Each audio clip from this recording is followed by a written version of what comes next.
Emergency call out on a 3-ton unit. It goes down to 18,000 BTU wall hung air handlers, and it is dead in the hole. I've seen this unit. Look at this. This is all rust. This is all metal down here that come off the accumulator. This is all oil here, and I found it's leaking at the weld. Both with the leak detector and dye was put in this a long time ago, and this is preventable.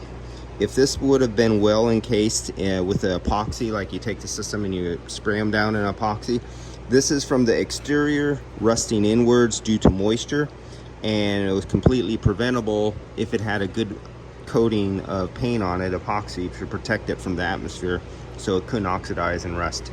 So perfectly good unit. Doesn't matter if it's 10 years old, doesn't matter if it's been running every day for the last 10 years. They would last another 10 or 20 years, except for external damage like this.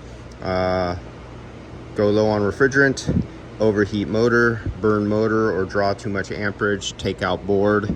Old unit, can't get parts. This is not, if I remember 2 years ago, this fan motor was starting to make noise. The bearing was making noise on it. We knew it was going to go. But that's not the big issue right there. So now we have a leaky accumulator. You would do that because the fan motor was already making noise.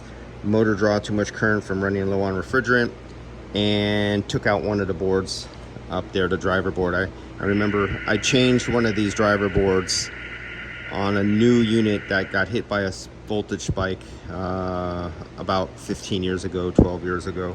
So I'm already familiar with taking these apart, and it was a nightmare. That's it. This is a goner, and that's too bad. Fujitsu, nothing wrong with the unit. If it wasn't for the leak, go for another 10-20 years.